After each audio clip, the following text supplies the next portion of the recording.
السلام عليكم ورحمة الله وبركاته. ازيكم يا سنة تالتة؟ عاملين ايه؟ يا رب تكونوا بخير وفي احسن حال.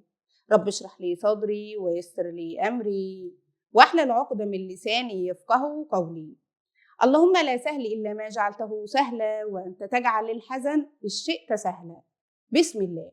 النهارده بامر الله النهارده بامر الله اخر محاضرة في المنهج. بنخلص خلاص ان شاء الله، يعني نظبط باخر محاضره وبعد كده نبدا في ايه؟ المراجعه بتاعتنا. زي ما قلت لكم على الجروب نزلت لكم الخطه، وديت يعني انا عملتها كذا مره، دي الخطه المناسبه ليكم. بس طبعا زي ما قلت لكم عملت لكم ريكورد 5 دقائق. لو انتم ما التزمتوش ومشيتوا معايا زي ما انا قلت مش هيبقى المراجعه لها 30,000 لازمه. مهما انا مجهودي هيبقى صفر طالما انتم ما عملتوش اللي انا قلت لكم عليه. اصلا والله كان ورايا مراجعه فلان لو انتوا ما عملتوش الحاجه ملهاش لازمه. في الاخر ان شاء الله هقول لكم بقى هنعمل، يعني انتوا جايين عاملين ايه. انا هبدا مراجعه المره الجايه يوم الاحد ان شاء الله، بس هقول لكم تعملوا ايه عشان تبقوا جايين جاهزين، عشان نسهل الدنيا على بعضنا. طيب هناخد ايه النهارده بقى؟ باقي تقنيات التكنولوجيا الجزيئيه. هم 5، خدنا منهم 2: تهجين الحمض النووي، وخدنا انزيمات القطع او الكسر البكتيري. دي جايه في الامتحان، ده هي بتاعت القطع او الكسر البكتيري ان شاء الله جايه في الامتحان. عندنا كمان بقى النهارده استنساخ تتابعات الدي ان ايه، وعندنا كمان الدي ان ايه معادل الاتحاد والجينوم البشري. الجينوم البشري جاي سؤال عليها في الامتحان. انا بقول الدرس الاخير هيجي عليه 3 اسئله، ممكن يجي عليه 3 اسئله من ضمنهم سؤال في الجينوم البشري. خدوا بقى نصيحه في كل المواد كده، اخر درس بيجيب منه اسئله كتير. هو كده، هو عارف انتوا بتكروتوا في الاخر فبيجيب اسئله حتى لو انتوا شايفين الجزئيه سهله او تافهه، بيحور وممكن يجيب سؤال جدلي في اي ماده بقى، فظبطوا الاجزاء الاخيره. طيب عندنا استنساخ تتابعات الدي ان ايه. يعني ايه اصلا تتابعات الدي ان ايه؟ يعني جينات. طيب يبقى انا بقول استنساخ تتابعات الدي ان ايه، يبقى انا عايز مثلا وليكن عندي جين معين عايز منه نسخ كتير، يبقى الحصول.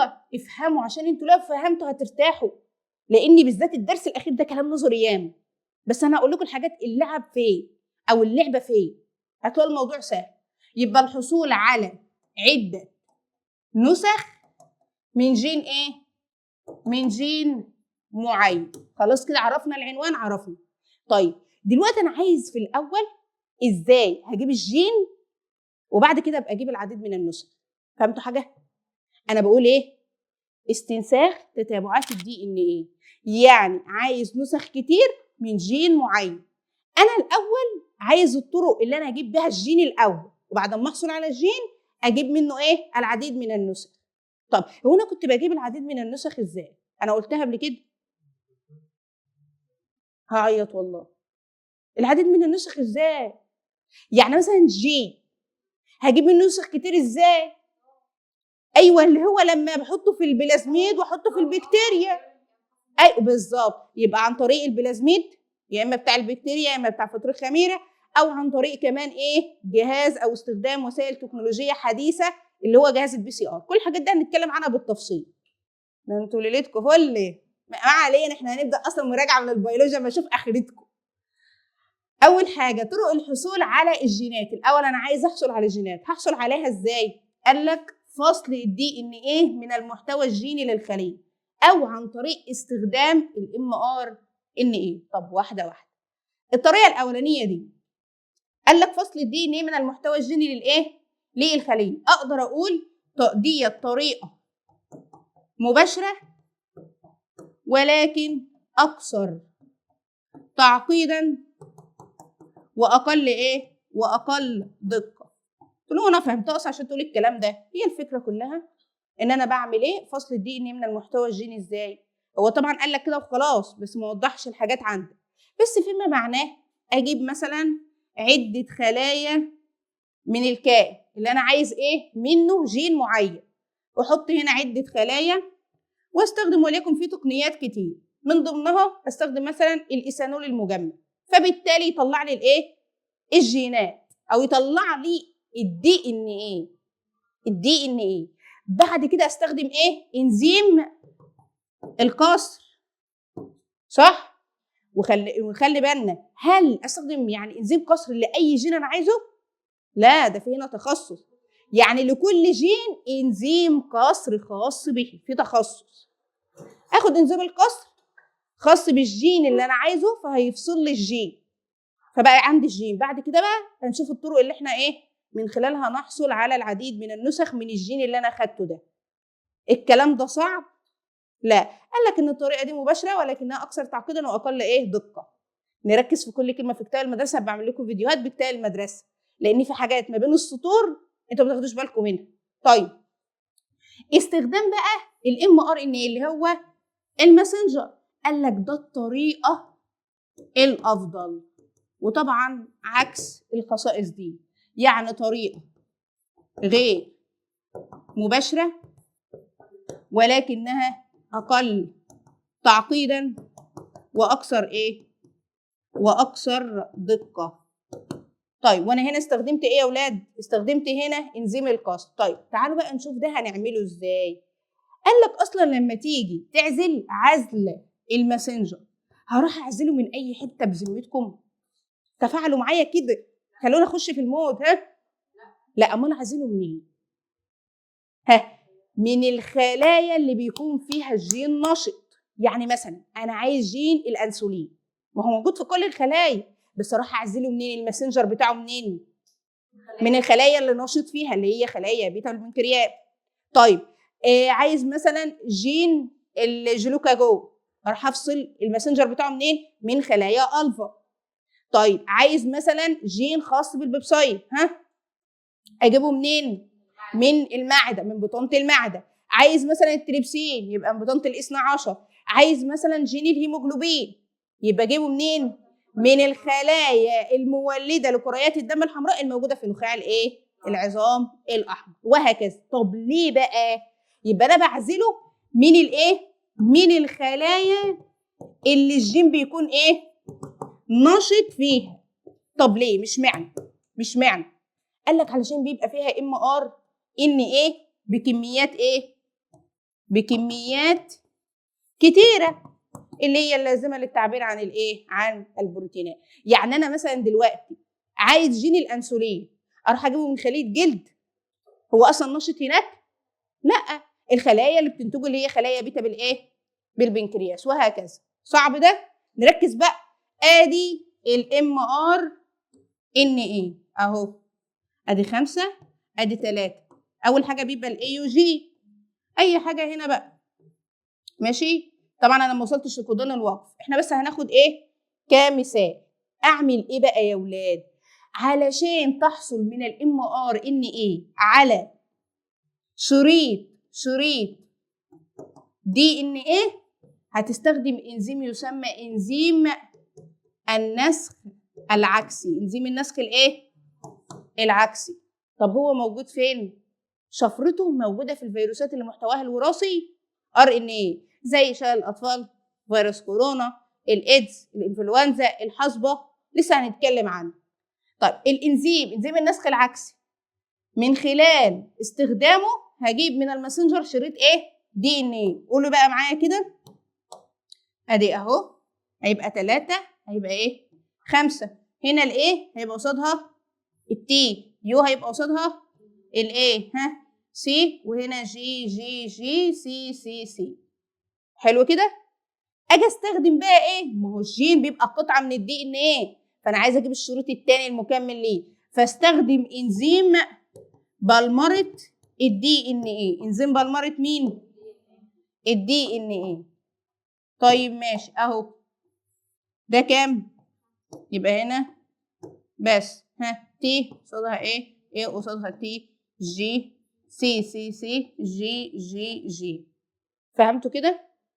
ده صعب. يبقى انا هنا في الطريقه دي استخدمت انزيم النسخ العكسي وانزيم بلمره الدي ان طيب هناك في الطريقه الثانيه اللي هي بتاعت فصل الدي ان من المحتوى الجيني للخليه استخدمت انزيم القصر. عرفنا الفرق ما بين الاثنين ومين الطريقه الافضل دي. الكلام ده صعب يا عبد الرحمن؟ لا. ندخل بقى على مين؟ نتكلم بقى عن انزيم النسخ العكسي ده. حتى كمان احنا لاحظنا حاجه، انزيم النسخ العكسي ده اهو جايه من مين؟ نهايته عند مين؟ نهايه عمله عند قولون الايه؟ البيض. ما هو هيبقى جاي كده عشان يعمل لي من 5 ل3، يبقى نهايته فين؟ عند قولون البيض، يبقى نهايه عمله عند قولون البيض. طب هو دلوقتي هيكون لي روابط تساهميه في الشريط الجديد ولا هيكون لي انهي نوع من الروابط؟ روابط تساهميه. ما هو علشان يجيب من الشريط ده، يجيب الشريط ده، ما احنا محتاجين نيوكليتيدات. نيوكليتيدات هربطها على طول الشريط بروابط ايه؟ بروابط تساهميه. يبقى هو بيكون روابط تساهميه، وفي نفس الوقت نهايه عمله عند قولون البيض. ونخلي بالنا لازم يجيب لي سؤال، بصوا لازم يجيب سؤال في امتحان اخر السنه عن الانزيمات ومتجمعه في الكتاب. لازم يجيب سؤال عن خليه مناعيه ويشغلنا عليها. لازم يجيب لي سؤال عن التضاعف. لازم يجيب لي سؤال عن الطفرات. انتوا هتبقوا بصوا، انتوا هتبقوا اصلا عارفين ايه الحاجات اللي بيجي فيه. طب مهمتكم ايه بقى؟ ما انتوا مش عارفين التطبيق هيجي ازاي، وانتوا بتحلوا بقى، وهنحل امتحانات شامله من الاول. مش عارف، مالكوش انتوا دعوه. مره في مره هتلاقي المعلومه بتتكرر، اصلا الافكار بتتكرر. فانا لسه ما ذاكرتش الجزئيه دي، بس فكرتها بتتكرر. فكل امتحان شامل ان شاء الله لو ما حلش اول امتحان احل منه 2 بس، سؤالين 2، مش عايزه غير كده عادي. لحد ما تيجوا توصلوا في اخر المراجعه تكونوا ايه؟ اتعودتوا. كل حاجه في بدايتها صعبه. هو بيبقى كده يعني في بدايه المراجعه. انا بقول لكم كل حاجات اهو. اصلا هو انا زيكم بالظبط. لما باجي في الشغل اول حاجه ببداها بدايه السنه، بحس ان هي تقيله على قلبي، بس بعد كده ايه بنخرط في الفيديوهات. برضه بنفس الكلام، المراجعه برضه بنفس الكلام، بس اول ما بعمل بدخل في اول حاجه بدوس. انتوا نفس الكلام في الاول كده، تحسوا انتوا مقلقين، هو البتاع ده مش هيخلص. هو انا كل شويه رايحين جايين رايحين جايين على المطبخ، مش عارفه بتعملوا ايه. اهو رايحين جايين، والله العظيم بتجي لكم في الفتره الاخيره دي تبقى صح ارياك. كل شويه رايحين جايين من غير اي حاجه. المهم ان انتوا عايزه بس لو سمحتوا حد بينادي عليا، هو ما حدش ينادي عليا، كنت عندكم هوس هي الفكره ان احنا هنقوم من على الكتاب. يا لهوي، هو انا ما بقاليش غير 5 دقائق بس على الكتاب. تحس الموضوع في الاول صعب، بس بعد كده خلاص بتدوسوا بقى. فهي الفكره في التكه الاولانيه او الامتحانات الشامله. اما اعملها من البدايه فيبقى عندي وقت، يبقى قدامي شهرين احل براحتي. اما لما اجي في الاخر بعد ما اخلص مراجعه قدامي 5 ايام، انتوا لو ما حلتوش على الاقل 20 امتحان قبل ما تخشوا امتحان اخر السنه مش هتعرفوا تحلوا حاجه، حتى لو انتم مظبطين المنهج. الفكره في الامتحانات الشامله ايه؟ ان الحاجه وهي لو انتم مذاكرين الحاجه هي لوحدها، بس لما بتبقى في قلب الاسئله وفي قلب الاجزاء الثانيه بتتلخبطوا. فعشان كده احل معاكم 3 امتحانات شاملين كل اسبوع. لا هم 3، ما هم 2 هنزل لكم فيديوهاتهم، وواحد تحليه انت وهتلاقي الاجابات بتاعته، مش تتدربوا بقى. طيب خلاص عرفنا ده، عرفنا انزيم النسخ العكسي بيعمل ايه، خلاص ماشي. تعالوا بقى دلوقتي نتكلم عن انزيم النسخ العكسي. هو مكانه فين؟ بصوا كده من الاخر، انزيم النسخ العكسي ده شفرته موجوده على الايه؟ على الماده الوراثيه للفيروسات اللي محتواها الوراثي RNA. طب زي مين؟ شلل الاطفال، فيروس كورونا، الانفلونزا، والايدز، والحظر. شاطرين. تعالوا نشوف مخطط عشان اعرف الكلام ده. مخطط اعرف بالكلام ده. بصوا كده معايا، ادي دي كده خليه العقل، وادي النواه بتاعته ماشي، وادي مادته الايه؟ وادي مادته الوراثيه DNA. فيجي الفيروس، ما تبطلوا صوت بقى يا عيال يا عيال. ادي الفيروس اهو، تمام. ادي الفيروس ده يعمل ابن الذين. على فكره الفيروسات في منها اللي بيخش بالغلاف بتاعه كله، وفي منه اللي بينفذ مادته الوراثيه. ايا كان وليكن ده اللي بينفذ مادته الوراثيه، هيجي يمسك في المستقبلات اللي موجوده على الخليه وينفذ مادته الوراثيه اللي هي عباره عن RNA. تمام. في هنا انزيمات محلله لمين؟ للماده الوراثيه دي. فيقوم هو ابن الذين عنده على الماده الوراثيه بتاعته شفره لانزيم النسخ العكسي، فيطلع ان الايه؟ انزيم النسخ العكسي يقوم محول نفسه من الRNA الى الDNA. ويقوم جاي رايح ماسك هنا في الدي ان ايه بتاع خليه العقل، ولا حبيبتي انا منك وعليكي. طبعا هيخش ايه؟ يدعي على قفاها ويستغل كل مكوناتها لصالحه، في الاخر يقول لها باي باي ويدمرها. هنا بقى الفكره هنا في ايه بقى؟ ان انزيم النسخ العكسي ده دوره ايه؟ ها، يعني فوق انا كاتبه ايه؟ انا كاتبه ايه هي الوظيفه بتاعته؟ ضمان تضاعف الفيروس داخل ايه؟ خليه العائل، صح ولا لا؟ صح. طب آلية عمله ايه؟ هي آلية عمله؟ آلية عمله ما انتوا فهمتوها اهو. هو بيعمل ايه؟ بيحول الماده الوراثيه بتاعه الفيروس من الار ان ايه الى الدي ان ايه، وتروح تتصل بمين؟ بالماده الوراثيه بتاع خليه العائل. وهنا علشان في انزيمات محلله للماده الوراثيه اللي هي الار ان ايه. مين بقى اللي كان بيعمل عكس الكلام ده؟ بيخليش الكلام ده يتم، يوقف الخطوه دي. الانترفيرونات تفرز من الخلايا المصابه بالفيروس، تروح للخلايا المجاوره السليمه وتنبهها تقول لها حاسبي، تقوم هي تفرز انزيمات تصب بتعامل انزيم النسخ العكسي ده اهو. فكل ما يجي يحول نفسه من الار ان اي للدي ان اي تقول والله ما انت محول نفسك. فهنا ايه؟ هتحمي هنا نفسها. ولكن الانترفيرونات ولا بتتعامل مع الفيروس ولا بتساعد ان الخلايا اللي اتصابت تتصلح، خلاص اللي اتكسر ما بيتصلحش. بس هنا بقى وظيفتها الانترفيرونات تعمل كماده ايه؟ واقيه، بتخلي الخلايا اللي حواليها ان هي ايه؟ تحمي نفسها.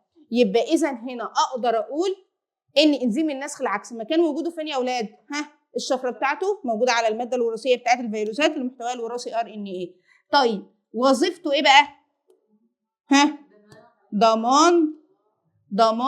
ركزوا بس معايا وانتوا بتكرروا الحاجه وانا بشرح الحاجه تثبت في ذهنكم، فتروحوا تذاكروها على طول، مش هتحتاج مجهود. ذاكرتوا الحصه اللي فاتت؟ لا مش حساكوا، او ذاكرتوا بما يرضي الله. بالصراحه انا بحب الصراحه دي، الصراحه دي بيجي بعدها كوارث. نص ونص يا دي نص ونص يا سوريا، والله طلعك على وجبه نقط وطلعك. انت كل حصه تقولي نص ونص، انت كنت حلوه في اول السنه كده. بالله لا تفوا في وشكم في المراجعات، هتشوفوا ده انا هعمل شغل ولا مسيتي ولا مش مسيتي، هتقولوا عماله بشتم وهزق وبعمل حاجات غريبه. انتوا احرار بقى. ضمان تضاعف الايه؟ الماده، او ضمان تكاثر الايه؟ تكاثر الفيروس داخل الايه؟ داخل خليه العائل. وانتوا طبعا فاهمين بقى القصه اللي هو ازاي لما بيتحول مادته الوراثيه من الار ان ايه الى الدي ان ايه بيروح يمسك في الماده الوراثيه بتاعه الايه؟ العائل ويضحك عليه. طب ده ليه؟ بيعمل كده ليه؟ حتى لا يتحلل بواسطه الايه؟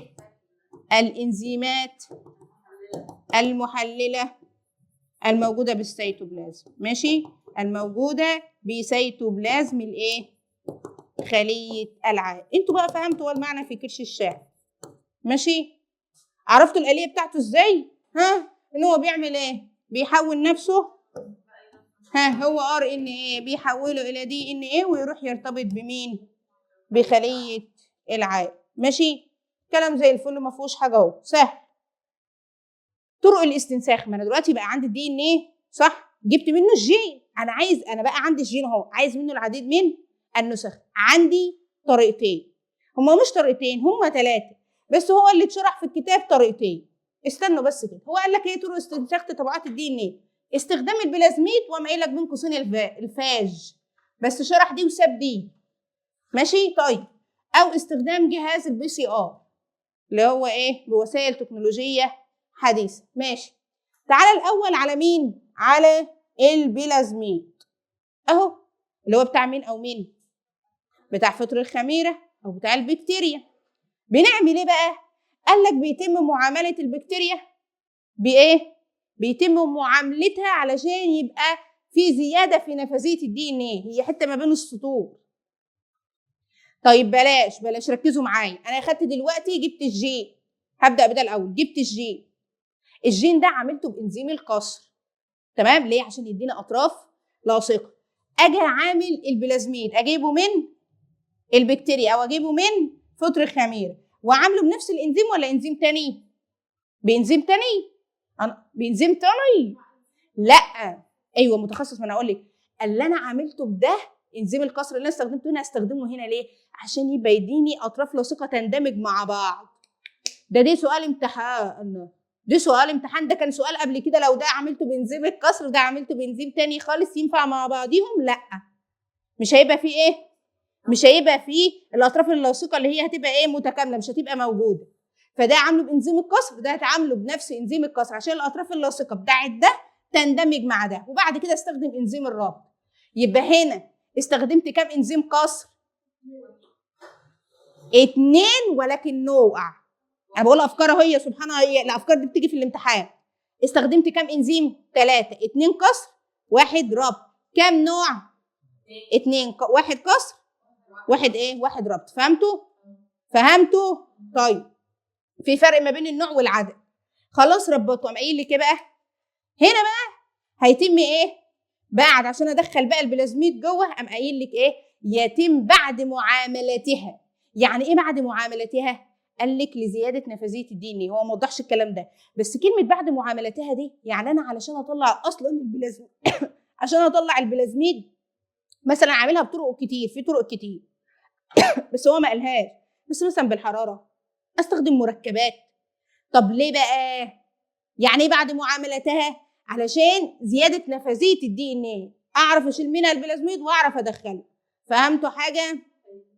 بالله عليكم فهمتوا الكلمات؟ ما فهمتيش. انا دلوقتي عشان اطلع البلازميد بحط ايدي في البكتيريا واطلع البلازميد، مش لازم استخدم حاجه عشان تسهل عليا ان انا اطلعه؟ بالظبط كده. يبقى لما يجي يقول لي من احدى الطرق اللي تم، مش احدى الطرق بقى، هو ما قالش طرق اصلا، هو بيقول لك ايه؟ بعد معاملتها. ليه تم معاملتها؟ ليه؟ اللي هو باي طريقه من الطرق بقى اللي هو ما ذكرهاش اصلا، لزياده نفاذيه الدي ان ايه. اللي هو ايه زياده نفاذيه الدي ان ايه؟ انا عشان ادخل البلازميد وعشان اطلعه اصلا من الاول. بعد كده دخلته في البكتيريا، بعد كده تيجي تنقسم بالانشطار الثنائي، هتديني ايه؟ هتديني 2 بالانقسام الواحد، وهي بتضاعف مادتها الوراثيه هتضاعف البلازميد، وكل بلازميد ماسك فيه ايه؟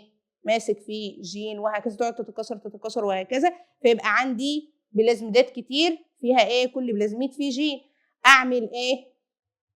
اطلع البلازميد، استخدم نفس انزيم الكسر اللي استخدمته عشان يقطع عند نفس الايه؟ الاطراف، وبعد كده اعمل طرد مركزي مفرق فيفرق لي بقى، يرمي لي البلازميدات مش عايزينها ويجيب لي منها جينات. يبقى عندي عديد من النسخ اللي هي بالنسبه للجين اللي انا ايه؟ اللي انا دخلته وربطته بالبلازميد. الكلام ده صعب؟ عايز بقى تحلل النيوكليتيدات، وعايز تستخدمه في تخليق البروتين، تستخدمه في الهندسه، تستخدمه زي ما تستخدمه. المهم ان انت كده حصلت منه على العديد من الايه؟ من النسخ. الكلام ده صعب؟ يبقى حته زياده النفاذيه دي هو قال لك كده في الكتاب تم ايه؟ بعد معاملتها. بعد ايه؟ بعد معاملتها. قام قايل لك كده لزياده نفاذيه الدي ان ايه، اللي هو يعني ايه؟ عشان اطلع البلازميد. فكروني في 3 اسئله بقول لكم تفكروا فيهم، ماشي؟ واشوفكم هتعرفوا. لا ما تعملوش، معكيش نت النهارده، انتوا عيال، بس بيعجبني فيكم صدقكم يعني. طيب الحته ده اهي، الحته دي بصوا كده، انا بروح فين اصلا؟ الحته ده اهي، ثواني بقى كده عشان ما انا عارفه، ما أنا لا استنى بس، ما انا جبت كل الحتت الا الحته اللي انا عايزاها. استخدام البلازميد، ضحك عليا ماشي، استخدام البلازميد احنا قلناه. طب الفاش بقى ما قالهاش هو ما قالهاش في الكتاب، بس هي فكرتها في ايه؟ ادي اهو، ادي خليه بكتيريه، وادي الفاج هو معوق حبتين 3 ماشي، وادي مادته الوراثيه. بعمل ايه؟ باخد مادته الوراثيه اعملها بانزيم الكسر، واخد هنا الجين اللي انا عايزاه اعمله بانزيم الايه؟ الكسر. بعد ما بعمل ده وده اهو اطلع الماده اهي، ماشي، وبعدين عامل ده بانزيم الكسر وده بانزيم الكسر، وبعدين اربطهم بايه؟ ببعض. وبعد كده اروح ادخله فين؟ ادخله في الفاج، وبعد كده الفاج لما ينفذه يبقى ايه؟ يبقى هنا هيبقى بالشكل ده كده، فبالتالي هيضاعف مادته الوراثيه، يبقى عندي كتير من دول. طبعا الماده الوراثيه بتاعه الفاج الى جانب الجين اللي انا حطيته. الكلام ده ما اتشرحش، ولكن هي دي الفكره بتاعته. صعب؟ تعالوا بقى على جهاز البي سي ار. جهاز مين؟ جهاز البي سي ار. خلاص انا عرفت. شمال انا على طول يمين بس مش عارفه بقى. دي خلاص احنا اصلا رسمناها في اللي فاتت. استخدام جهاز البي سي ار، خلي بالكم من الرسمه بتاعته، البيانات اللي عليها هنقولها دلوقتي. جهاز البي سي ار هو من ضمن الايه؟ الوسائل التكنولوجيه الحديثه اللي تم استخدامها في الحصول على الايه؟ على العديد من النسخ لجين معين. مين اصلا اللي اخترع الجهاز ده؟ عالم امريكي يسمى كاري موليس، والكلام ده كان سنة 1985، وقال لك اخذ عليه جائزة نوبل في الكيمياء. انا عايز اعرف بس الجهاز ده آليته ايه او استخدامه ايه؟ ما انا لسه قايله دلوقتي على الحصول على العديد من النسخ، بس قام قايل لك ايه؟ مضاعفة العديد او مضاعفة قطع الدي ان ايه آلاف المرات. تصوروا خلال دقائق. خلال ايه يا اولاد؟ خلال دقائق. لوحده كده هبان؟ لا، ده باستخدام انزيم مهم جدا، انزيم تاك بوليميريز. وما اكثر الانزيمات اللي اتذكر انزيم التاك بوليميريز. قال لك الانزيم ده اهو بيعمل عند درجه حراره مرتفعه. درجه حراره مرتفعه طبعا ما ذكرش عندك في كتاب المدرسه، ولكن ممكن نقول تصل الى كام؟ 72 او اكتر. يعني كده اقدر اقول ان انا ممكن استخلص الانزيم ده اهو. ممكن استخلصه من ايه؟ قال لك مثلا من بكتيريا بتعيش في ظروف قاسيه، بكتيريا الينابيع الحاره. بكتيريا الينابيع الايه؟ والده هو مستخدم حاليا. كان يقعد يقول لك ايه انت بتعملي ايه يا روان؟ ركزي يا بابا معايا الله يكرمك، عشان بقول لكم انا في وادي وانتوا في وادي. مضاعفه اي حد الاقيه بيعمل حاجه هطلعه يشرح واقعد انا بقى. بكتيريا الينابيع الايه؟ الحاره. ده هو مستخدم حاليا. ده هو مستخدم ايه؟ طبعا لو قلت لكم ذاكروا بعد ما تخلصوا انا عامله في كتابي كل حاجه، بس معلش برضه بحب ايه؟ تقروا من كتاب المدرسه. والله لو قلت لكم تقروا ما بتقروا حاجه، صح؟ ده تسنيم مبتسمه كانها اصلا طريقه عينيها وملامحها كانها انت بتقولي كلام مليار في المية صح. ادي الجهاز من كل الله. ادي الجهاز مكونات. ده هو دي ان ايه قالب. القلب اللي انت بتحب الطلبه بتوعك قوي، بموت فيكم يا عيال. انزيم تاك بوليميريز، وده هو البادئ، وده هو محلول منظم، وده ايه؟ نيوكليتيدات، وده ايه؟ وده انبوبه البي سي ار اللي انا احطها يعني في الجهاز. ماشي؟ فهمتوا حاجه؟ انا دلوقتي بجيب ده كقالب علشان ابني عليه يتكامل معاه، وجبت له نيوكليتيدات اللي انا هستخدمها، ولازم طبعا في البدايه ايه؟ يبقى بادئ نفس الفكره بتاعت التضاعف كده، وادي محلول منظم علشان يظبط الدنيا، وبعدين في الاخر الكلام ده كله في الانبوبه احطها في الايه؟ في الجهاز. الكلام ده صعب؟ يبقى ده وايه اللي جهاز ده؟ جهاز بي سي ار بستخدمه في الحصول، اللي انا بحط له النيوكليتيدات وبحط له دي ان ايه قالب الى جانب الانزيم، وبحط له بادئ واقول له يلا اشتغل هات لي العديد من النسخ، واحط له ترتيب معين. طبعا بيبقى فيه برمجه وحاجات مش بالسهوله اللي انتوا عارفينها اللي انتوا شايفينها دي او اللي انا بقولها دي، بس الفكره ان انا بعرف الغرض من الايه؟ الغرض من الجهاز. يبقى انا دلوقتي لو بصيت اهو، انا قلت طرق استنساخ تتبعات الدي ان ايه. انا حسيكم ان انتوا مش عارفه، حسيكم النهارده كده انا قلت ان انتوا هتبقوا ايه يعني؟ عيال في اللذيذ كده، بس حسيكم مش عارفه عيال كئيبه ليه. لا فرفشوا كده. ايوه بتضحكي لي من اول الحصه، معلش استحمليني تحكي لي برضو دكتور حصه. ايوه فعلا انا ما يعجبنيش حاجه، انا وحش. ماشي. انا اقصد عايزاكم تكونوا متفاعلين، حسيكم ان انتم متنشنين كده. لا يعني خلوا عشان الحصه تبقى حلوه. كانتكم نيل عشان واحد يبقى ليه نفسه يشرح حتى الكلمتين. قولوا كده احنا خدنا ايه؟ كانتكم القرف ملت البلد. خدنا ايه؟ والله حاجه اتلخبط في البداعه دي. خدنا ايه؟ خدنا الاول استنساخ، فرحانين انتوا شمتانين، استنساخ تبعات الدي ان ايه. يعني الفكره كلها ان انا عايش جين معين احصل منه على العديد من النسخ. طب في الاول اجيب الجين بطريقتين. اجيب الجين ازاي؟ يا اما من خلال فصل الدي ان ايه من المحتوى الجيني للخليه، او استنساخ الام ار ان ايه. ودي الطريقه الافضل، دي الطريقه الافضل، مكتوبه كده بين قوسين في كتاب المدرسه. حلو. حلو. بعد كده قلنا ان انا بحصل على النسخ ازاي؟ العديد من النسخ ازاي؟ من خلال البلازميد، يا اما بتاع البكتيريا يا اما بتاع فطر الخميره، وما اللي بين قوسين اللي هو بتاع الفاج، وانا عرفت فكرته ايه مع انها مش مكتوبه في كتاب المدرسه. وعندي كمان مين؟ وعندي كمان مين؟ وعندي جهاز البي سي ار. ماشي، عرفنا الانزيم اللي بيستخدم فيه. طب هو كده بيكون روابط ايه؟ روابط تساهميه وروابط ايه؟ هيدروجينيه. الاثنين تساهميه وهيدروجينيه. ما هي بس هو علشان يعني في الجهاز، تمام، عشان انا احط قطع تلقائيه في الطبيعي.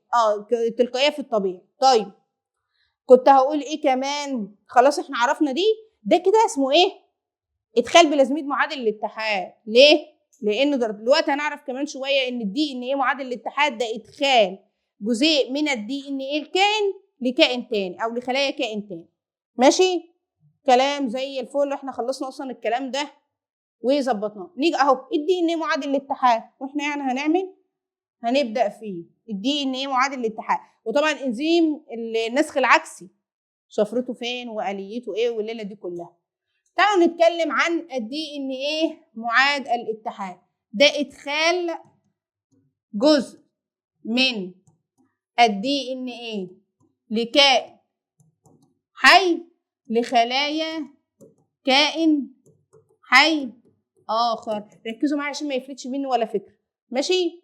طيب ده ادخال جزء من الدي ان ايه لكائن حي لخلايا كائن حي اخر. راح مكتوب كده في كتاب المدرسه. قام قايل لك ايه؟ وجت اقسم بالله في امتحان.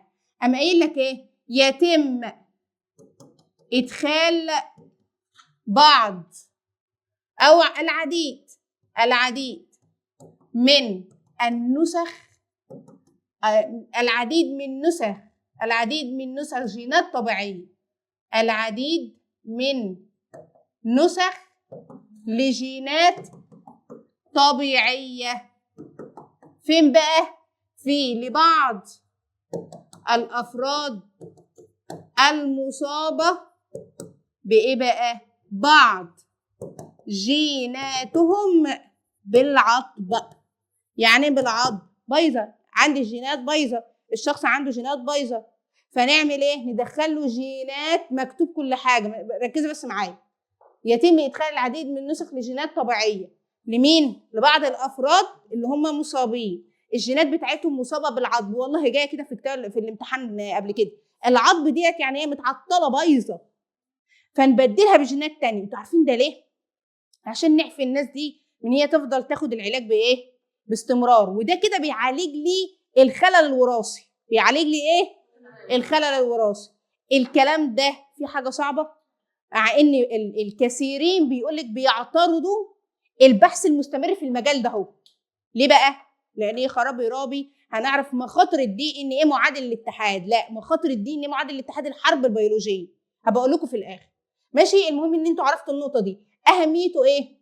ليه دور في مجال اللي اتذكر عندك، يعني في مجال الطب، في مجال الزراعه، وفي مجال التجارب والابحاث. ماشي، يبقى النقطه دي مهمه. حلوه قوي. طيب في مجال الطب عندي حاجتين انا ملخصها اهو، نركز بقى عشان الكلام النظري الكتير يبقى انا ملخص. انتاج هرمون الانسولين البشري وانتاج الانترفيرونات. واحده واحده. انتاج هرمون الانسولين البشري انا قلت لكم قصته قبل كده. قلت لكم كان ايام زمان كان الانسولين كان بيجوا منين؟ من بنكرياس المواشي والخنازير. وفي الاول طبعا العمليه دي على فكره كانت طويله ومكلفه. طيب لقوا ايه؟ ان في بعض المرضى عندهم حساسيه طفيفه من الايه؟ من الهرمون بتاع الانسولين ده بتاع الخنازير اللي احنا جايبينه من الخنازير والمواشي. فعاملنا ايه بقى؟ قال لك لا مش هينفع العلومات تقعد ساكته. لا، المهم من هنا لهنا لهنا قال لك خلاص نجيب جين الانسولين البشري، جين الانسولين البشري ونحطه فين يا اولاد؟ نجيب منه العديد من النسخ. فرحنا حاطينه بقى في بلازميد مين؟ بلازميد البكتيريا او بلازميد فطر خميري، بس هو قال لك بلازميد مين؟ بلازميد البكتيريا. ومن هنا حصلنا على العديد من من النسخ، واصبحت البكتيريا منتجه لهرمون الانسولين بطريقه ما.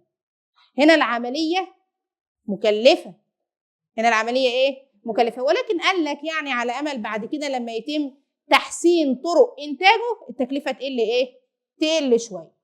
يبقى ده مين؟ يبقى دي الجزئيه بتاعت انتاج هرمون الانسولين الانسولين البشري. وطبعا هنا ده بسميه بقى اللي انا بطلعه؟ انسولين مصنع، انسولين بشري مصنع بتكنولوجيا مين؟ بتكنولوجيا دي ان معاد الاتحاد. ممكن حته زي دي يزنقك بيها، يقول لك ان انا خدت جين بشري حطيته عند مين؟ حطيته مثلا في بلازميد لخليه بكتيريه، فاللي هيطلع هيبقى تقول لي انسولين بشري مصنع بتكنولوجيا دي ان معادل الاتحاد. الكلام ده صعب يا اخواتي؟ لا. تعالوا بقى على مين؟ على انتاج الانترفيرونات. الانترفيرونات تفتكروا يعني الانترفيرونات كنا بنقول عليها اهي ادي خليه مصابه بالفيروس، صح؟ هتطلع الانترفيرونات. هل هي متخصصه؟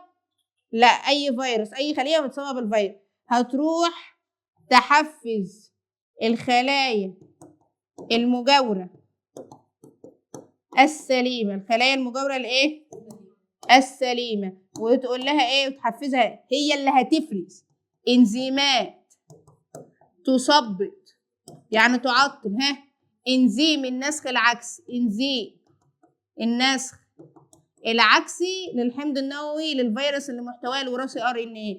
هو الاستاذ يجي ينفذ مادته الوراثيه اللي هي RNA على اساس يحولها لDNA ما تتحولش، فما يعرفش يجي جنب مين؟ الخلايا المجاوره السليمه. اكتبوا اذا ده تعمل كماده واقيه. هل هي متخصصه؟ نو. هل هي اللي بتروح تثبط انزيمات النسخ العكسي؟ لا، ده هي اللي بتحفز الخليه السليمه، والخليه السليمه هي اللي بتعمل. ماشي، وقلنا هي بتعمل كماده واقيه. هل بتشتغل على الفيروس؟ لا، ما بتشتغلش على الفيروس. هل بتصلح الخلايا السليمه؟ لا. الخلايا اسفه المصابه؟ لا. هي بتنبه الخلايا السليمه ان هي تحمي نفسها، فبالتالي كده تحد من انتشار الفيروس. ماشي يا اخواتي، ماشي يا اخواتي. طيب ده اهميته. انتاجه بقى قال لك في الاول كان علشان يتم عزل الجين. هسالكم سؤال، هو جين الانترفيرونات موجود فين؟ ها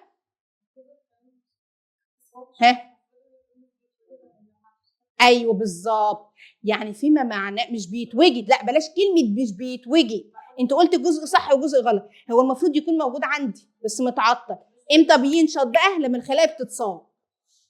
اصل انا عندي خلايا كتير، انت بتقولي لي بقى جين اللي انت بتقولي كده في عقليتك ان جين الانترفيرونات موجوده في خليه فيهم. هي الخليه ده هتعرف ان هي تتصاب؟ بتقرا او بتشوف علم الغيب؟ لا، هي بيكون جين الانترفيرونات موجود في كله، بس امتى بقى بيتفرز؟ لما الخليه بتتصاب. ماشي، دي نقطه مهمه كان لعب عليها في اختيارات قبل كده. المهم تم كان في الاول بيصعب ان احنا نجيب جين الانترفيرون او نعزله من الخلايا بتاعت مين؟ الانسان. ولكن بعد كده قال لك بسم الله ما شاء الله، يعني تم تم عزل او ادخال بقى، ادخال 15 جين بشري، ادخال 15 جينا بشريا من مين؟ من الانترفيرونات، دخلوه في الخليه البكتيريه، فبالتالي بقى عندي العديد من منه. في الاول كان سعره غالي، كان سعره غالي ونادر. يبقى غالي الثمن ونادر الوجود. اما دلوقتي لا، موجود بس يعني السعر بتاعه يعني مش غالي قوي، بس موجود، يعني على امل برضك ان هو يعني يرخص بعد كده، على حسب بقى. ما الحاجه في الاول بتبقى غاليه عشان بتبقى لسه جديده، اما بعد كده بيرخصوها زي الفوانيس بتاعت رمضان، انتوا بتشوفوها الحاجات الترندات دي، فلو يقول لك ب 2000 جنيه الناس بتاخد على قفاها، 3000 جنيه ما اعرفش ايه. بعد كده اما وقته بيعدي او بيجي السنه اللي بعدها بيطلع حاجات تانية. طب لو هو القديم ويجي يبيعه، هيبيعه بنفس المكان بيبيعه قبل كده؟ لا. هي دي الفكره. طيب ايه؟ لا، هو انت شغاله في التسويق دي، هو مش حكايه بيرخص عشان هو اصلا ما عادش ليه لازمه، ما حدش هيشتريه فبيرخص عشان الناس تشتريه. انتاجه وتكلفته. يبقى احنا قلنا الانتاجيه بتاعته في الاول ايه؟ كان بيصعب طبعا عزله من خلايا مين؟ خلايا الانسان، ولكن بعد فبالتالي كان نادر الوجود وغالي الثمن. ولكن بعد كده لما ادخلنا 15 جينا بشريا في الخلايا البكتيريه فبقى عنده نسخ كتير، فبقى كده موجود، ولكن يعني ايه؟ غالي، تكلفته مش اللي زي قبل كده. تمام. طيب بالنسبه للامال حوله بقى، قال لك بص يا سيدي، الامال حوله هو قال لك يعني ان شاء الله بامر الله ان هو في المستقبل ان احنا هنستخدمه في ايه؟ في علاج بعض انواع السرطان. هم تم استخدامه في العلاج ولكن فشل. قال لك بس استنى، هو مش فشل علشان هو يعني ان هو مش نافع معاه، لا هو فشل يعني ممكن يرجع لمشاكل تقنيه، فان شاء الله نحلها في المستقبل وينفع مع ايه؟ مع علاج بعض انواع السرطان. ليه انا بقول لكم الكلام ده؟ لان ممكن يجيب لك سؤال في اي كلام من اللي انا بقوله دلوقتي، فعشان كده بقول لك كل حاجه يبقى لازم تعرف اهميته، انتاجه وتكلفته، والامال ايه حوله. تعالى بقى للي بعده. في مجال الايه؟ في مجال الزراعه، ادخال جينات مقاومه للمبيدات العشبيه ولبعض الامراض. لمين بقى؟ لنباتات المحاصيل. لنباتات المحاصيل. ركز كده، ركز ركز. هنا دي بقى ايه بقى؟ عزل ونقل جينات. جينات مين بقى؟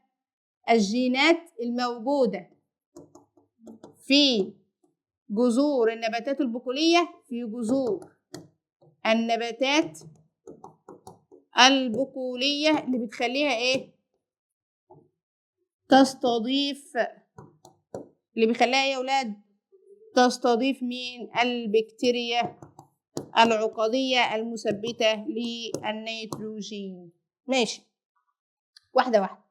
أنا قلت من ضمن الحاجات اللي بيلعب عليها في الامتحان، قلت الدرس الأخير بيلعب بقى بحتة إيه؟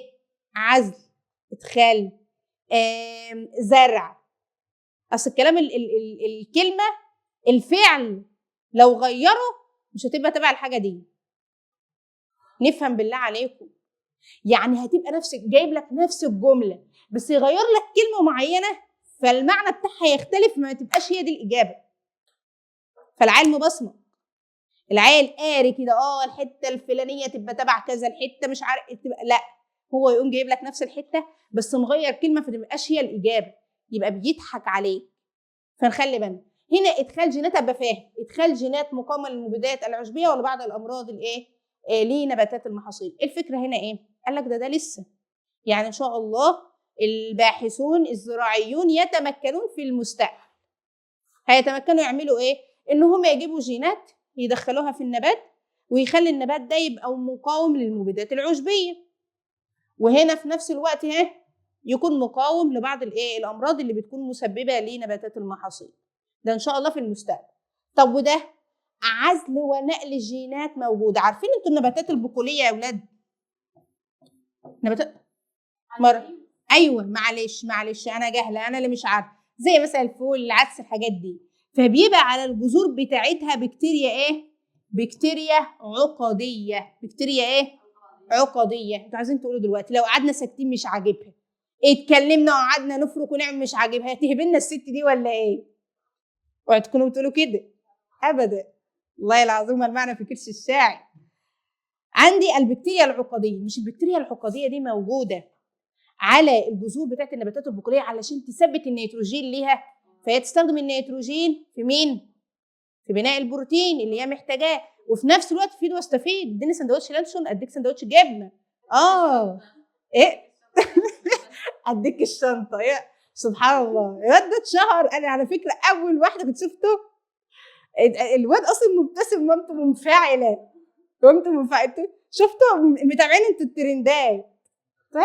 الترند فظيع والله. ايه؟ آه. لا يا عم، الواد كان مسروق منه الشنطه، الواد دلوقتي ده راح دلوقتي مع بقى بلوجر. خليكم قاعدين سبحان الله. لا مش هو سبحان الله، هي بتبقى ارزاق يا اولاد والله. يعني في حاجات بتبقى محنه وبتطلعوا منها بتبقى بحاجه تانية، وده انا شفتها يعني في كذا حد يعني. يلا مش يعني سبحان الله، هو بقى رزق الاهل. المهم تديني سندوتش جبنه، اديك سندوتش لانشون. خلينا احنا في الحاجات الكتموتو بتاعتنا دي. يعني فيد واستفيد، بمعنى انا عندي البكتيريا العقديه. البكتيريا الايه؟ العقديه. مش عارفه والله الدفعه يعني هعمل ايه من غير البكتيريا العقديه دي. بتثبت لها النيتروجين. طب هي مش هتاخد حاجه؟ لما انا بقول لك فيد واستفيد، هي تاخد منها بقى ايه؟ تدي لها هي الكربوهيدرات. اكيد مش كلها، بس تاخد جزء منها عشان ايه؟ هي كمان تستفيد من الاخر، تبادل منفعه. علشان كده دايما يزرعوا القطن يا اولاد بعد الفول، علشان الفول بيبقى سايب مركبات نيتروجينيه في التربه، فالتربه تبقى خصبه، فبالتالي بيزرعوا بعده القطن. ماشي. فعزل ونقل. عزلت من النبات ورحت نقلت لنباتات مش عارفه تثبت النيتروجين فتثبت النيتروجين. استغنى بقى يا عبد الرحمن عن الاسمده النيتروجينيه، صح؟ تكلفتها عاليه، وكمان بتسبب تلوث الايه؟ الميه، وتسبب بقى امراض وسرطانات وقصه طويله عريضه. ده صعب يا اخواتي؟ لا مش صعب. في مجال التجارب والابحاث. ايوان، زرع. زرع جين لون الياقوت الاحمر من سلاله من بكتيريا الايه؟ ذبابه الفاكهه اللي هي دروسوفيلا. ذبابه الفاكهه اللي هي مين؟ الدروسوفيلا. ازرعها فين دي بقى؟ احطها في اعضاء خلايا مقرر لها ان هي تكون اعضاء تكاثريه لجنين. يعني جنين او في خلايا هتكون اعضاء تكاثريه لجنين، فاحط فيها الجين، فالجنين ده هينمو. بعد ما ينمو هيتكاثر زي كل الناس، التكاثر بعد ما يتكاثر يجيب افراد. الافراد وده طبعا من سلاله تانية مش نفس السلاله، فهيجيب افراد لون العيون ايه؟ لون العيون ياقوت احمر. طب هو المفروض كان يبقى لونها ايه؟ بني. انتوا فهمتوا حاجه؟ ادي ما هو اهو سلاله ماشي، لون عينيها احمر. لا سلاله ذبابه الفاكهه دروسوفيلا. اجرني في مصيبتي يا رب. بتقولي في الانسان ولا في مش عارفه. مش عارفة. حبيبتي سوريا قلبي يا ناس. المهم تقولي المدرسين بيتعصبوا ليه؟ قولي اللي انت عايزاه عادي. حتى لا انتوا تقولوا اللي انتوا عايزينه، مش مهم انا بشتمكم، بس تقولوا اللي انتوا عايزينه عادي. المهم تفهموا صح. ديت سلاله لون عينيها لون احمر، وفي سلاله تانية لون عينيها ايه؟ بني. فانا عملت ايه؟ ده في جنين ماشي، هيطلع جنين، المفروض لون العيون تبقى ايه؟ بني. حلو. رحت انا عامل ايه؟ رحت انا جايب الجين من هنا اهو، زرع. رحت جايب الجين ده وزرعته فين؟ في خلايا مقرر ليها ان هي تكون اعضاء تكاثريه الجنين. حلو. الجنين كبر، الصفه اللي هتظهر عليه هو لون عيونه بني خلاص. اما هنا الاعضاء التكاثريه هيجيب ايه؟ امشاج، فهينقل من خلالها للابناء، فهتطلع الابناء لونها ايه؟ لون العيون احمر. صعب ده؟ لا. الحاجه الثانيه بقى ايه؟ ادخال شفره هرمون مين يا اولاد؟ هرمون النمو لفأر ايه؟ لفأر صغير. هجيبه له منين؟ يا اما من فأر كبير او من انسان. يبقى هنا هينمو ضعف ايه؟ حجمه. هينمو ضعف حجمه. نيجي بقى لمخاطر الدي ان ايه معادل الاتحاد. قبل المخاطر في لقطه سطرين يا روان بالله عليكي ركزي. السطرين دول مهمين. السطر ما تكتبيش حاجه انا كاتبه تيبيكال من كتاب المدرسه. ماشي ركزي معايا. طب وريني حتى اجتهادي. المهم في نقطه بقى مكتوبه هنا ايه؟ قام قايل كمان من ضمن النجاحات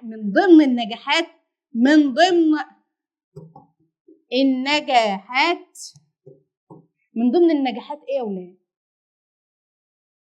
من ضمن النجاحات قام قايل لك تعديل الجينوم البكتيري. بحيث ايه بقى؟ يديني انتيجينات المسببة للأمراض، فاستخدمها في ايه بقى؟ استخدمها في تصنيع لقاحات آمنة. يبقى عدلت مين؟ الجينوم. يعني ايه الجينوم بتاع البكتيريا؟ المادة الوراثية. يعني ايه جينوم؟ اللي هو المحتوى الجيني. يعني ايه؟ كل الجينات وبالتالي كل الدي ان ايه الموجودة في الخلية لأي كائن حي. ماشي؟ حلو، كلام جميل. وعلى فكرة هو بيحمل المشفر وغير الايه؟ وغير المشفر. هبقى أكد على الحاجات ديت في المراجعة.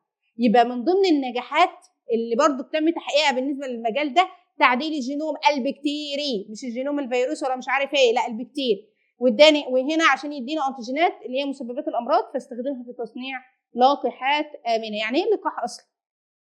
الميكروب في صوره مضاعفه او ميته. ماشي؟ كلام زي الفل. ايه المخاطر بقى اللي انا كنت بقول لكم في الاول خالص؟ ادخال نسخ من جينات طبيعيه لبعض الناس المصاب بعض جيناتها بالعض عشان نعالج الخلل الايه الوراثي، ما نقعدش ناخد ادويه على طول يعني مدى الحياه. كنت بقول لكم بس الكثير يعني بيقولوا لهم لا، يعني ما تبحثوش البحث المستمر والليله الكبيره دي. ليه بقى؟ عشان المخاطر بتاعته. ايه هي المخاطر بتاعته؟ اللي هي الحرب البيولوجيه. الحرب الايه يا اولاد؟ عارفين انتوا اللي هي الحرب البيولوجيه؟ ما انا هقول لك بقى. دلوقتي احنا بنضرب بايه؟ باسلحه قنابل نوويه. دي بقى يقوم عاملين ايه؟ جايبين جين بيفرز ماده سامه يحطوا في الخليه البكتيريه ويسيبوا الخلايا البكتيريه هوبا تيتو ماما كلنا نتسوح ولا نعرف احنا هنموت، احنا متنا ازاي، ولا كلنا تك تك تك تك. ولا فين الضرب نار يا جماعه؟ جاي من هنا مفيش ضرب نار ولا في اي حاجه. دي اسمها الحرب الايه؟ البيولوجيه. ولا اسفين ولا مش اسفين، ده الحرب الايه؟ قام ردوا قام قايل لك ايه بقى؟ بس ديت المسؤول عنها مين؟ يعني بتستخدم في العمليات دي اللي هي بكتيريا اشريشيا كولاي، ودي بتعيش في امعاء الانسان. فيعني الاحتمال اللي انت بتقوله ده احتمال ضعيف. راح بقى ما هو بيقول الحاجه عكسها. الحاجه عكسها ما يقول لك ايه؟ بس انت عارف في بكتيريا معمليه تستخدم في الموضوع ده، بس للحد دلوقتي هي غير قادره على العيش غير الا في الاختبارات اللي هي الانابيب بتاعت الاختبار في المعمل. اما بقى ممكن يطوروا القصه يطوروا الموضوع، بس يعني ايه زي ما انتم شايفين احنا داخلين على منعطف تاريخي صعب يا اولاد. لا، الجينوم البشري ان شاء الله سؤال جاي منه في الامتحان. طيب ايه هو الجينوم البشري؟ المجموعات الكامله للجينات على الكروموسومات البشريه. هو في فرق لما يجي يقول المحتوى الجيني؟ هو المحتوى الجيني هو الجينوم، بس هنا لما اقول جينوم بشري فانا خصصت الانسان البشر. اما لما اتكلم عن المحتوى الجيني وخلاص ده بصفه عامه بقى، حتى كنت بقول كل الجينات وبالتالي كل الايه؟ كل الدي ان ايه الموجود في الخليه لاي كائن حي، يعني خاص بالمخلوقات كلها. اما ده انا خصصته للانسان. ماشي؟ حلو. قال لك انت عارف بقى المشروع ده، مشروع الجينوم البشري ده مشروع دولي ضخم. مشروع دولي ضخم. قال لك في الفتره اللي هو اتعمل فيها من 1990 ل 2003 تم ايه بقى؟ قالوا ان عدد الجينات وصلوا، يعني ان عدد الجينات الموجوده على 23 كروموسوم. ما قلت الزوج، والله ما قلت زوج، قلت 23 كروموسوم. انا عندي في الخلايا الجسديه بتاعتي كام؟ يعني 23 زوج. ال 23 بقى دول بيبقى عليهم 5، انا كتبت بالعربي يبقى 25 ايه؟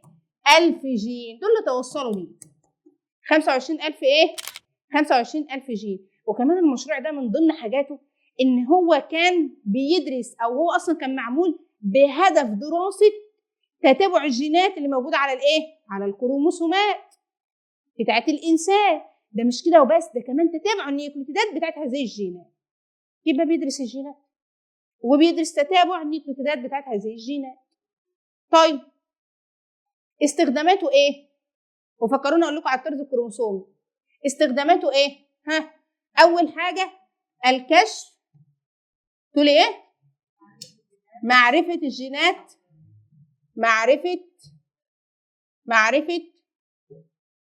الجينات المسببه سواء للامراض الشائعه او النادره. ومعرفه الجينات المسببه انا عملته لكم كده لعجز الايه؟ لعجز بعض الاعضاء عن اداء وظائف الايه؟ وظائف الجسم، زي وظائف مثلا الكبد، البنكرياس. طيب ايه كمان بقى؟ الاستغناء او تطوير المجال بتاع العقاقير. مش العقاقير لما تيجي تكتب بتشوف نشره تلاقي يقول لك ايه؟ من اثاره الجانبيه كذا. يبقى هنا بالنسبه لمجال الايه؟ مجال العقاقير، بحيث ان هي تبقى بلا ايه؟ اثار جانبيه. النقطه الثالثه دراسه تطور الكائنات الحيه من خلال مقارنه الجينوم البشري بغيره من جينات الايه؟ من جينات الكائنات الحيه. هو التطور ده احنا قلنا في 3 حاجات، ولا حياه اللي ما انتوا دي العيال مبلمه ايه ده يا اخي؟ اول حاجه في الجين مش عارفه والله العظيم هروح فين ويجي منين.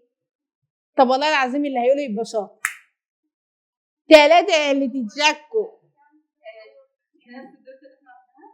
ايوه والله. التطور في البيولوجيا الجزيئيه قلنا فين؟ الجينوم البشري. في تهجين الحمض النووي. يلا. لا. والطفره التلقائيه عمالين تفرقوا في الكتاب. الطفره التلقائيه طبعا ديت اللي كان لها دور في تطور الايه؟ لها دور مهم في عمليه تطور الاحياء، فديت مهمه. ديت بيعتمد عليها في تصنيف يعتمد عليها العلماء في تصنيف الكائنات الحيه، ودي من خلالها دراسه تطور الكائنات. الكلام صعب؟ لا. حته الطرز الكروموسومي. الطرز الكروموسومي بيتم ترتيب الكروموسومات يا اولاد ترتيبا تنازليا ثم ترقيمها. يعني ايه تنازليا؟ من الكبير للصغير، من 1 لحد كام؟ 23. بس انت عندك طبعا لحد الزوج 23. اكس ده اهو، اكس لا يتبع مين؟ لا يتبع الترقيم، لا يتبع الترقيم، لانه من حيث الحجم المفروض يلي الكروموسوم رقم 7 ماشي، ولكن هو بياخد رقم 23 في الاخر. وطبعا ده كروموسوم جنسي والباقيين جسديين. كروموسومات ايه؟ جسديه، عليهم جينات خاصه بالصفات الجسديه. ده اسمه الطرز الكروموسومي. الطرز الايه؟ الكروموسومي. حاجه معلش طبعا حته كانت اتلغت عندكم بس انا سايباها في الكتاب للاطلاع، هفهمكم ليه. عندك مثلا الجين رقم 8 ده عليه جين البصمه. الحاجات دي مش عندكم بس انا هقول انا بقول لكم ده ليه. عندك رقم 9 عليه مثلا فصائل الدم. عنده رقم 11 مثلا عليه جين الانسولين، صح؟ وجين ايه تاني؟ وجين الهيموجلوبين. عندي اكس عليه مثلا جين خاص بعمل الوان، خاص بالهيموفيليا. يجي يقول لك عليه جينات خاصه ببكتيريا ومسبب مرض ديفتيريا، مش عارفه بكتيريا السل. لا. هل ده عليه جينات الحاجات بتاع مسببات الامراض؟ عشان كده انا قلت لكم الامثله ان هو بيبقى عليه زي ايه؟ يبقى الحاجات الخاصه بينا احنا، مش اللي هي خاصه بمسببات الامراض. حاجه اخيره اللي هو اكتبوه، الكائن المعد وراثيا يعني جينيا.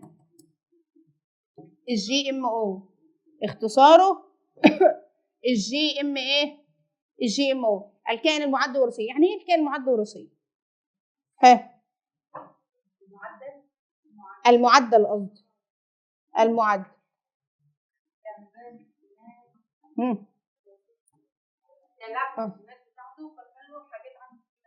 يعني ادخال جينات، يعني كائن تم ادخال جينات له من ايه؟ من كائن حي اخر بس مختلف عنه في التصنيف،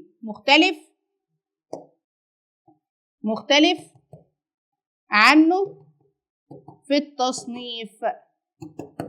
كائن تم ادخال جينات له من كائن حي اخر مختلف عنه في التصنيف. هتقولي لي زي ايه؟ يعني مثلا زي بكتيريا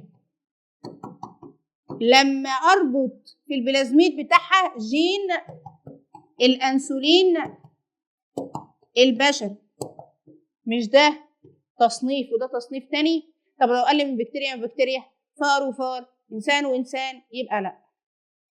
الكلام ده صعب يا اولاد. اخر حاجه ده اللي هي دي ولا ده اللي تحت، لما البكتيريا اربط البلازميد بتاعها اربط فيه جين الانسولين البشري، فهي دي تصنيف وده تبع تصنيف تاني انسان، فالتصنيفين مختلفين.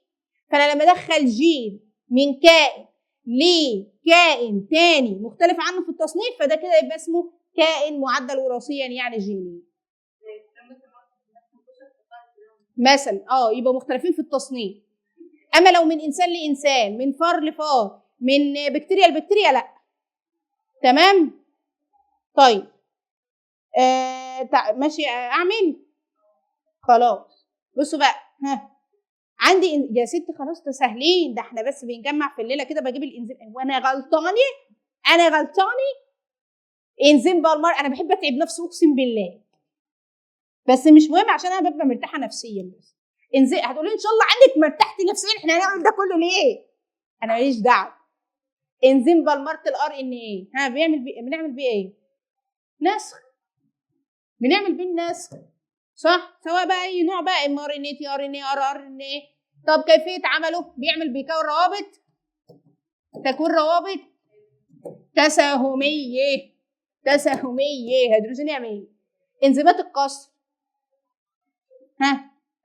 للبكتيريا كحاجه مناعيه، وبعمل بيه ايه؟ وسيله لقص الدي ان ايه، وسيله لقص الايه؟ الدي ان ايه. طب البكتيريا بيعمل ايه؟ ان هو بيحميها من مهاجمه الفيروس ليها. طب وسيله لقص الدي ان ايه الى قطع معلومه الايه؟ النيوكليتيدات ولها اطراف لاصقه. طب يكون روابط ايه؟ لا ده بيكون ايه؟ ده بيكسر روابط تساهميه عند موقع التعرف وهيدروجينيه ما بين القواعد الايه؟ المتكامله. ماشي. طب الانزيمات المعدله بستخدمها فين؟ مقاومه الدي ان ايه البكتيري لانزيمات الايه؟ لانزيمات القصر. طيب هو بيعمل ايه؟ تكوين روابط تساهميه. انا قلت يا شباب لازم يجيب سؤال عن الانزيمات. ماشي. طب انزيم التاج بوليمريز بستخدمه في ايه؟ في مضاعفه قطع الدي ان ايه، صح؟ آلاف الايه؟ المرات خلال دقائق. طب بيكون ايه؟ بيكون روابط تساهميه. نخلي بالنا هو بيكون ولا بيكسر؟ روابط تساهميه وهيدروجينيه. انزيم النسخ العكسي بستخدمه في ايه؟ من ار ان ايه الى دي ان ايه.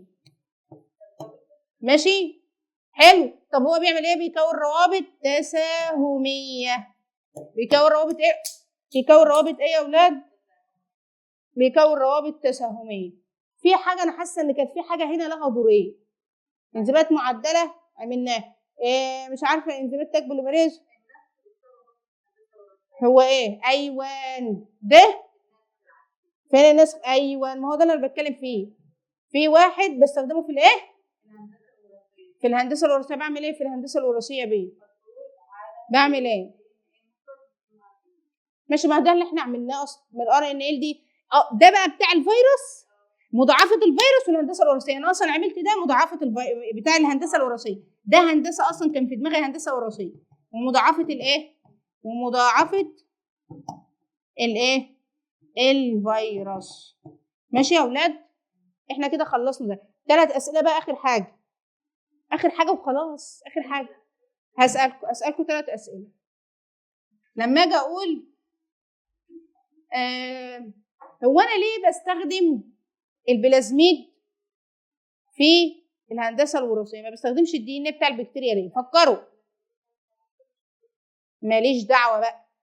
لماذا يستخدم البلازميد بدلا من الدي ان ايه الاصلي للخليه البكتيريه؟ ليه بستخدمه؟ وليه اصلا لماذا تستخدم الخليه البكتيريه، او ليه بستخدم البكتيريا، ليه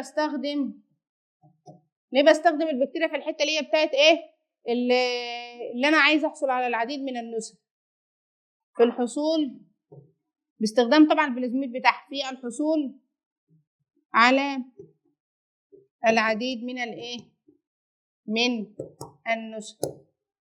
الحاجه الثالثه، هو ايه الفرق بين 3 انزيمات، اللولب والقصر والدي اوكسي رايبونيوكليز والدي اوكسي رايبونيوكليز. فكروا فيه.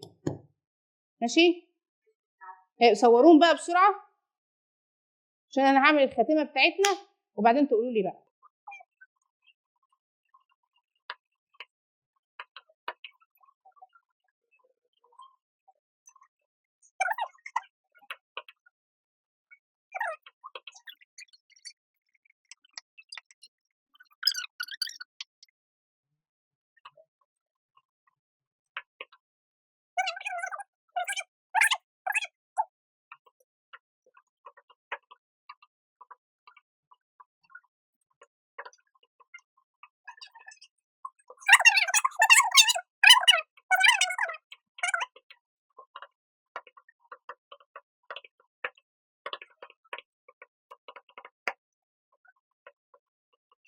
بصوا انا مش عارفه اقول لكم، انا مبسوطه وفي نفس الوقت عندي كده لخبطه من مش عارفه، بالذات في الدفعه دي انا متعلقه بيك، وكانت دفعه 23 التانيه زعلوا مننا، بس بتبقى في دفعات كده الواحد بيتاثر بيها.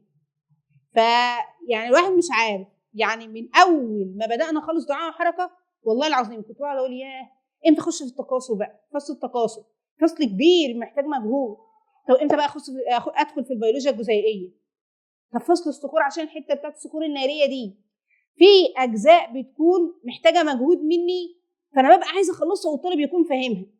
فاحنا جينا وصلنا للنهايه. يعني انا مبسوطه انا خلصت المنهج، بس الواحد مش عارف. لا سيبكم من الكلام ده خالص، احنا نخلص مراجعتنا وان شاء الله اطمن عليكم كده لما تطلعوا من الامتحان. وطبعا احنا مع تواصل مع بعض، اكيد هتعملوا لي بلوكات، انا عارفاكم عيال انديه.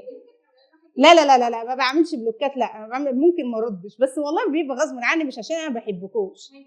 ماشي، ايوه تعالوا اقرفوا لي بقى. ماشي،